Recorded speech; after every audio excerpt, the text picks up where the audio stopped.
Kaj je naloga šepetalke? Naloga šepetalke je, da pomaga pri tekstu, šepeta, a ne? Na začetku so bralne vaje, se reče, kjer se popravlja tekst, potem so pa aranžirke, kjer začnejo igralci hoditi že v prostoru in takrat še ne zna vsak tekst, a ne? In takrat je moja naloga, da jim na glas govorim tekst.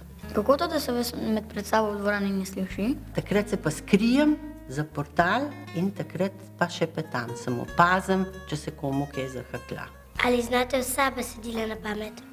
Ne vsega, sem pa kaj pa že znam, ja. Ali igralci velikokrat pozabijo tekst?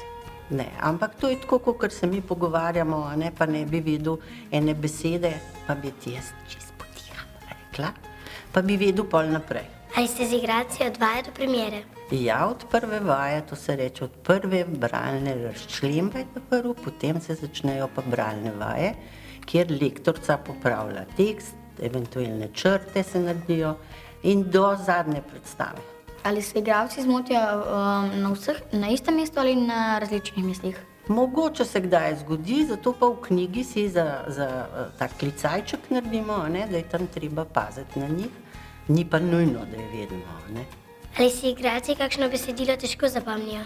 Veš kako, kakšnega Shakespearja, recimo verze, se je težko zapomniti, ker tam ne more pa nič po svoje. Tako, kot je napisan, tako je treba govoriti. Ali igralci velikokrat povejo po svoje besedilo?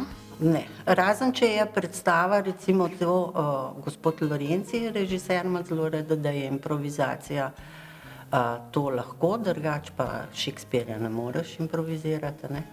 Ali se velikokrat zgodi kaj smešnega, če igralci pozabijo tekst? Ja, tudi se zgodi, ampak probamo to vse lepo zakriti, je pa mogoče majčkeno smeha takrat. Jaz imam to prednost, da sem skrita, pa se lahko malo zasmejim. Kako pa potekajo vaje?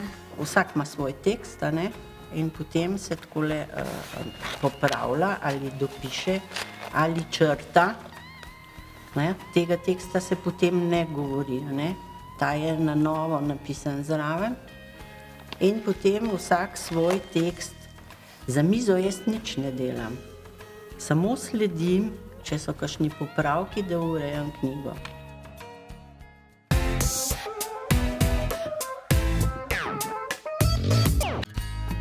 Zdaj bomo takole pogledali v tole knjigo in dala vam bom, da ti si Marjana, ti si pa Valer. Tole, kar je črta, ne beremo, ne? Tukaj pa začneš ti. Kakšna pa? Da se boš poročila s Tartufim. Ja, Tartifom. ja, to si je moj oče ubil v glavo. Aha, tvoj oče. Aha, tvoj oče. Ja, si je premislil In mi prejle? in mi prejle tisto stvar predlagal. In misli resno?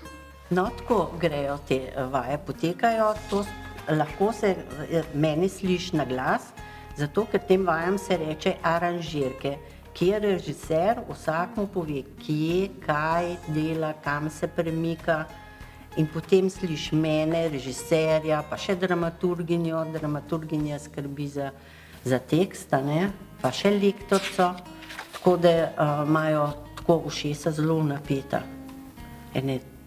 3 ljudi poslušajo hkrati. Kako je pa na premieri? Samo sledim tekstu in če se komu kaj zatakne, mu povem.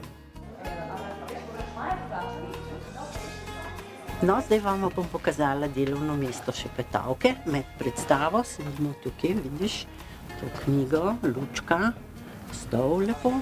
Na vajah smo pa takole na temle mestu, sta tako mizico, zato da se bolj vidi na oder in da igralci slišijo, ki še ne znajo teksta.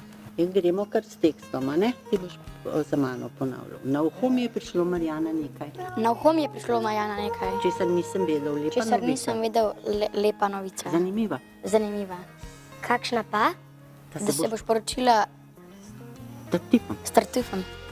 Na uho mi je prišlo, Marjana, nekaj. Na uho mi je prišlo, Marjana, nekaj. Česar nisem vedel. Česar nisem vedel. Lepa novica, zanimiva. Lepa novica, zanimiva.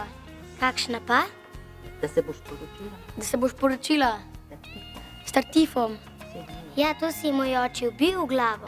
Aha, tvoj oče. Aha, tvoj oče. Ja, si je premislil in mi povedal In mi prejle predlagal tisto in mi stvar. prejle predlagal neko stvar. In misli resno? In misli resno? Ja,